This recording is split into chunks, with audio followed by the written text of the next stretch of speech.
Que la gloire, que l'honneur, la puissance et l'excellence reviennent à notre Seigneur, notre Dieu, le Créateur de toutes choses, celui-là qui nous a réveillés aujourd'hui. Il a veillé sur nous et il nous a réveillés. Avec nos familles, avec nos enfants, avec nos proches. Plusieurs personnes ne sont plus de ce monde. Plusieurs personnes nous ont quittés. Mais nous sommes encore en vie. Et le Seigneur nous garde en vie afin de pouvoir corriger les erreurs d'hier et de nous rapprocher un peu plus de lui tous les jours. Et si on parlait du voile et des pantalons pour les femmes? Aujourd'hui, j'aimerais répondre à une bien-aimée. Il y a de cela quelques temps de cela, ça fait plus d'un mois déjà. Il y a une bien-aimée qui m'avait écrit et m'avait demandé est-ce que une femme chrétienne, un enfant de Dieu, avait le droit de mettre des vêtements pour hommes. Et deuxièmement, elle m'a posé la question de savoir est-ce qu'une femme chrétienne a l'obligation de porter le voile. Je viens répondre à cette bien-aimée et aussi à plusieurs bien-aimés qui se posent des questions au sujet du voile et des pantalons. Je ne viens pas vous répondre parce que j'ai lu et que j'ai médité la chose. Je viens vous répondre par rapport à mon témoignage. Ici sur cette chaîne, je vous dis des choses que le Seigneur m'a enseignées, qu'il m'a dictées et qu'il m'a appris à mettre en application. Donc, pour ma sœur, en ce qui concerne les vêtements, on va commencer par les vêtements. Est-ce que une fille de Dieu peut mettre des vêtements pour hommes? Quand on dit des vêtements pour hommes, généralement on parle du pantalon et des culottes. Parce qu'il y a des vêtements qui sont mixtes aussi. Quand on voit des chemises, la chemise elle est mixte. Quand on voit le t-shirt c'est mixte. Quand on voit la veste, quand on voit un par-dessus, quand on parle du manteau, quand on parle d'un imperméable, quand on parle de bottes, ce sont des choses mixtes. Quand on parle de casquette, ce sont des choses mixtes. Alors ma sœur, j'aimerais te répondre par rapport à ce que le Seigneur m'a enseigné. Il est vrai qu'il y a des témoignages, moi aussi j'ai entendu beaucoup de témoignages comme ça, où il y a des sœurs qui disent que le Seigneur leur a défendu de porter le pantalon. Alors, moi je ne viendrai pas vous dire des choses que Dieu ne m'a pas dites.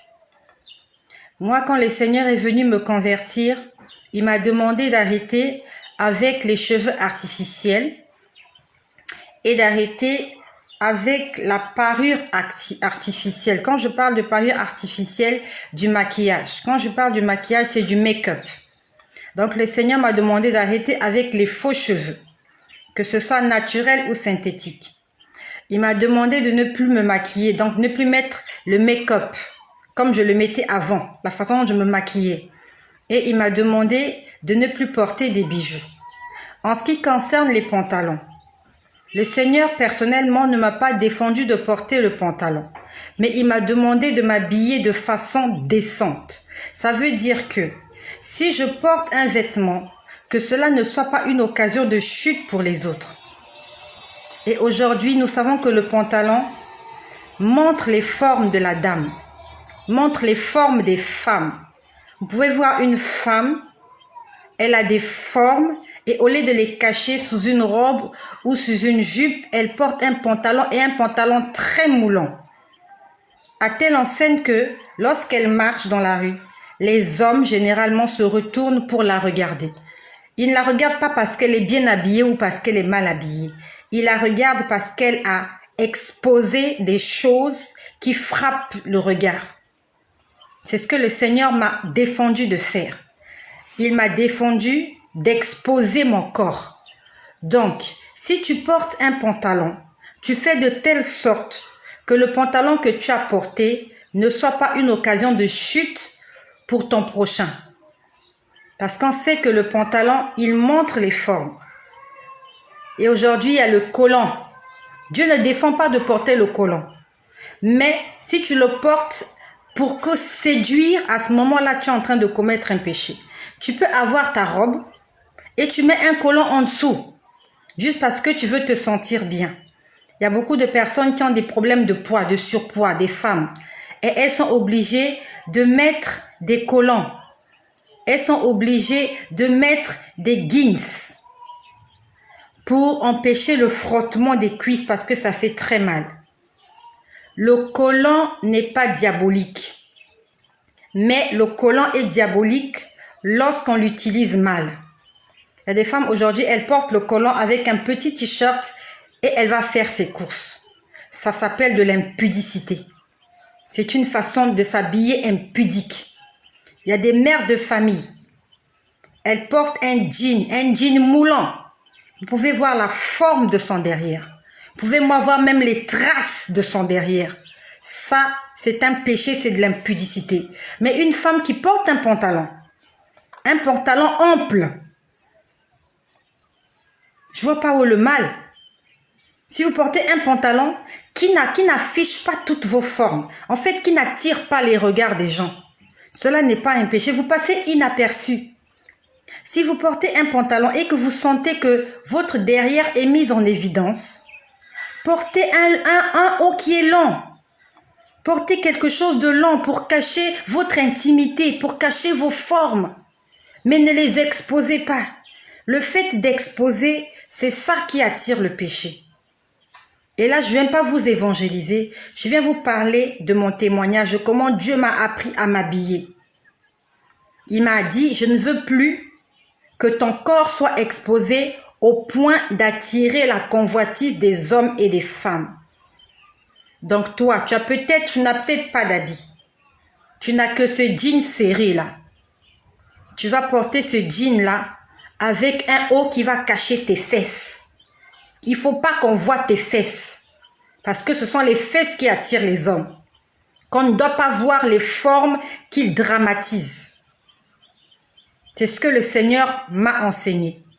Tu as peut-être des habits sans manches. Mais ça dépend. Si tu as des bras qui laissent à désirer. Il y a des femmes aujourd'hui, vous voyez ses bras, elle a des vergetures, ainsi de suite. Le fait de t'exposer ainsi va peut-être attirer l'attention des gens de façon négative. Ça ne te coûte rien de mettre un châle, ma sœur. Ça ne te coûte rien. Si la robe que tu as achetée, elle a une ouverture qui est là et qu'elle montre ta poitrine, ça ne te coûte rien de mettre quelque chose en dessous pour cacher ta poitrine. Ça ne te coûte rien de rajouter des boutons, de renforcer des boutons. Ça ne te coûte rien de porter un écharpe autour du cou pour cacher ta poitrine. Peut-être que tu n'as que ça comme vêtement. Mais tu vas porter ces vêtements et tu vas faire en sorte que ce vêtement ne soit pas une occasion de chute pour les autres.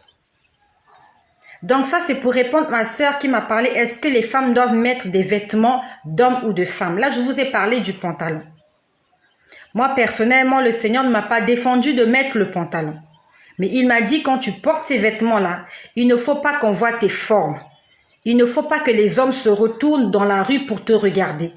Il ne faut pas que tu sois une occasion de chute. Toi, maman qui m'écoute, j'aimerais que tu te regardes comment tu es habillée. Est-ce que tes fesses, excusez-moi l'expression, mais nous allons appeler chien par chien, chat par chat. Est-ce que tes fesses sont à découvert quand tu es en train de marcher? Est-ce que les gens voient comment tes fesses sont en train de bouger? Si c'est le cas, alors tu es habillé de façon impudique. Il faut que tu couvres ton derrière. Il y a beaucoup de façons de couvrir son derrière. Ce ne sont pas des écharpes qui manquent. Ce ne sont pas des pulls qui manquent pour cacher cela. Il faut que tu caches ton derrière. Il y a beaucoup de femmes comme ça. Dès qu'elles se courbent, c'est pas possible. Elle peut même pas se courber. Elle peut même pas s'accroupir. Et c'est fait exprès. Il y a des femmes qui le font exprès. Et ça, c'est de l'impudicité. Même si tu n'es pas allé au lit avec la personne en question, mais le fait d'exposer ton corps comme ça et de pousser les autres à pécher, tu es en train de commettre l'impudicité. Tu exposes ton derrière, tu exposes tes cuisses expressément pour attirer les regards des gens. Tu exposes ta poitrine. Ça, c'est l'impudicité. Et quand la Bible parle des vêtements, le vêtement, c'est fait pour se revêtir.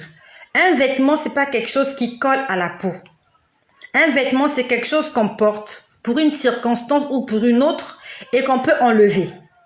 Et quand la Bible parle du vêtement, il parle de, comment je peux dire, il parle de la personnalité.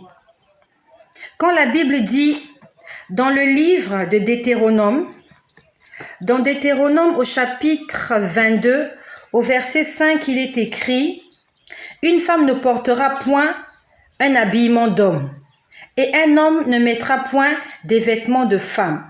Car quiconque fait ce genre de choses est en abomination à l'Éternel. » Là, on parle de l'abomination. L'abomination, c'est quelque chose qui est répugnante. C'est quelque chose, en fait, quelque chose qui est répugnant. Quelque chose qui est exécrable. C'est quelque chose de sale. L'abomination, c'est la saleté. C'est le péché. En fait, c'est le péché dans son essence pure. Là, c'est l'abomination. Et quand le Seigneur parle du vêtement ici, quand il dit que la femme ne porte point un vêtement d'homme et que l'homme ne porte point le vêtement de femme, c'est pour rejoindre 1 Corinthiens chapitre 6, là où il dit « Les efféminés n'hériteront pas le royaume des cieux ». C'est quoi un efféminé? C'est comme un garçon, un homme, tu es né homme, avec des parties d'homme, avec la personnalité d'homme.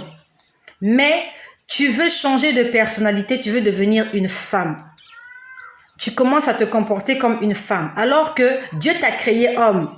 Ta mère t'a mise au monde homme, avec des parties intimes masculines. Et toi, tu veux changer ton vêtement. Donc, tu veux changer ta personnalité. Tu veux devenir une femme. Voilà comment un homme se met à te tresser. Voilà comment il commence à marcher comme une femme. Voilà comment il commence à s'habiller comme une femme. Voilà comment cet homme commence à parler comme une femme. Il commence à se comporter comme une femme. Il est en train de prendre la personnalité d'une femme. Ça s'appelle un homme efféminé. Et Dieu est contre cela. Parce que c'est de l'homosexualité. Dieu est contre cela. Qu'une femme prenne l'apparence d'un homme. Donc toi, un homme, tu dois être un homme, tu dois être au-dessus, mais tu prends la position de femme. Et on le voit comme ça avec les homosexuels. C'est deux personnes du même sexe. Il y a un qui occupe le rang supérieur, donc il devient l'homme, le chef, et il y a l'autre qui occupe le rang inférieur, qui devient la femme. C'est ça le vêtement dont parle la Bible, qui est en abomination à l'Éternel. Que les hommes deviennent des femmes, que les femmes deviennent des hommes. Tu es né homme, tu vas te mettre une poitrine, tu vas te faire une vaginoplastie, tu vas faire des choses parce que tu veux devenir une femme. Ce sont ce genre de choses que Dieu en fait, qui sont en abomination à l'Éternel. Là, on parle de l'homosexualité et on parle du ce qu'on appelle les transsexuels. Les transsexuels. Dans Deutéronome 22, quand on parle du vêtement, on parle des transsexuels. Les hommes qui deviennent des femmes qui deviennent des hommes. L'homosexualité, tu es une femme, mais dans ton couple homosexuel, c'est toi maintenant l'homme.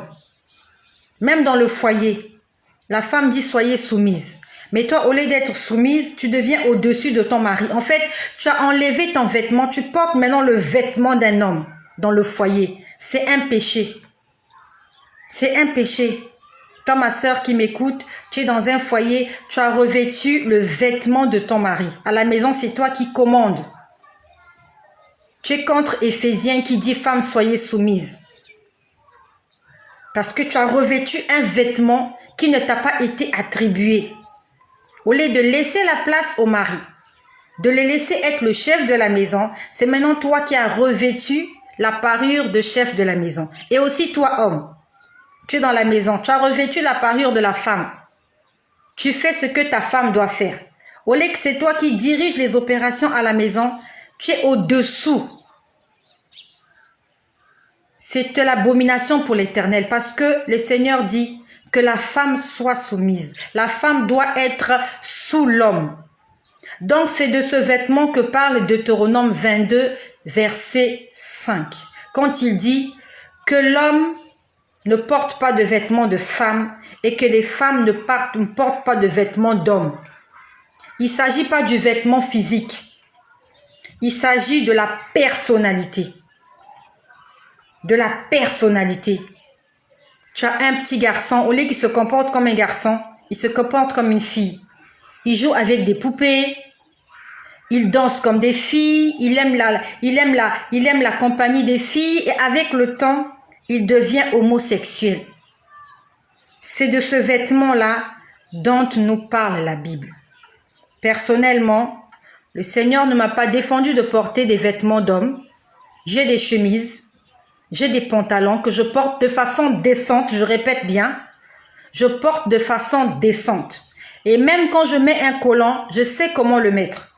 Je mets un collant avec un vêtement qui n'attire pas les regards. Tu mets un collant en dessous, tu vas mettre une robe ou un t-shirt ou quelque chose de long qui va au moins arriver jusqu'au niveau de genou.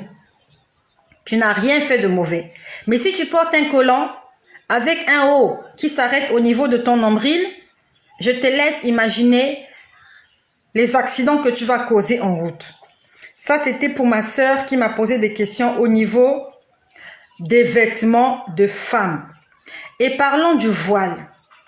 Lorsqu'on parle du voile, le Seigneur nous amène dans 1 Corinthiens au chapitre 11, au verset 13, on parle du voile.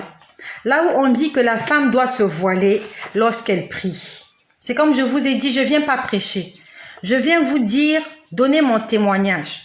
Quand le Seigneur est venu me convertir, il y a beaucoup de choses qu'il m'a interdites de faire.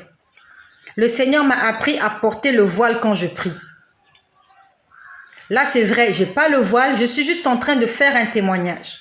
Mais quand je vais à l'église le dimanche, depuis que le Seigneur m'a converti en décembre 2017, tous les dimanches, j'ai la tête voilée parce que le Seigneur m'a demandé de le faire. Quand il venait m'enseigner au début de ma conversion, quand il venait me parler, il me dit toujours « Couvre-toi la tête, couvre-toi la tête ». Donc aujourd'hui, si une sœur me pose la question de savoir « Est-ce que le voile est obligatoire ?» Je te dirais oui. Le voile est obligatoire lorsque nous sommes dans la présence de Dieu. Pourquoi c'est obligatoire? Parce que le Seigneur m'a dit que je devais me voiler la tête chaque fois que je devais aller à l'église. Il arrive des moments où je vais à l'église, je n'ai pas la tête voilée parce que je viens du travail. Je ne me promène pas avec le foulard, avec le voile tout le temps. Ça peut arriver, j'étais au travail, j'ai fait un tour à l'église, il y a eu un programme, j'ai oublié mon voile à la maison. Dieu ne tient pas rigueur de cela. Mais quand je quitte la maison le dimanche, je sais que je vais à l'église, je dois mettre mon voile. Donc toi, ma sœur qui m'écoute, le voile à l'église est obligatoire parce que le Seigneur me l'a dit. Nous devons mettre le voile à l'église. Et à l'extérieur de l'église, c'est toi qui vois. Si tu veux garder ton voile, tu le gardes. Si tu veux l'enlever, tu l'enlèves. Mais dans la présence du Seigneur, tu dois mettre ton voile. Et tous les dimanches, depuis décembre 2017, quand le Seigneur m'a converti, je vais toujours à l'église la tête couverte. Si ce n'est pas le voile, c'est un chapeau. Quand je parle de chapeau, ce sont les chapeaux de femmes. Pas les chapeaux perruques, mais chapeaux de femmes que les femmes mettent lors des cérémonies, ainsi de suite. C'est ce genre de chapeau-là que je mets. Donc, ma sœur, j'espère que j'ai répondu à ta question. Le voile est obligatoire dans la maison de Dieu. Il est vrai qu'on n'en parle pas beaucoup dans l'église. Mais le voile est obligatoire. Et une fois comme ça, en passant, le Seigneur était en train de me parler un dimanche. Il était en train de me dire, regarde, toutes ces femmes ne portent pas le voile. En fait, elles ne portent pas le voile pas parce qu'elles ne veulent pas, mais parce qu'elles veulent montrer leur coiffure. Il y a des femmes comme ça. Elles veulent montrer leur coiffure à l'église. Elle est bien coiffée.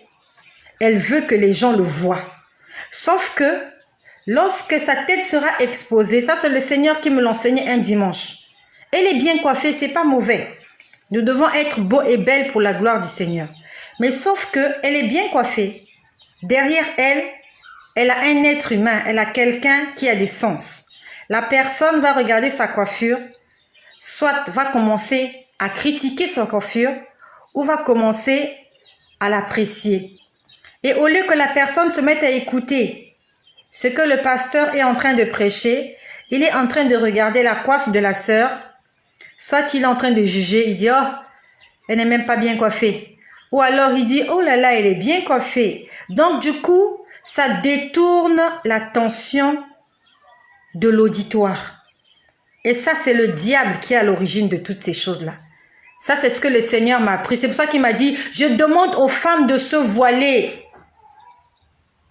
pour ne pas être une occasion de chute pour les autres. Tu es bien coiffée, c'est pas mauvais. Mais le fait que tu ne sois pas voilée à l'église, la sœur qui est derrière toi qui voit ta coiffe, soit elle va l'apprécier tout le culte, ou alors elle va critiquer ta coiffe.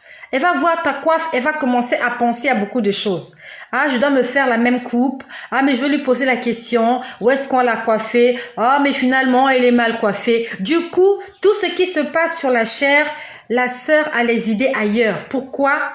Parce que le diable s'est servi de toi. Tu n'as pas obéi à ce commandement et tu as été à l'origine de la distraction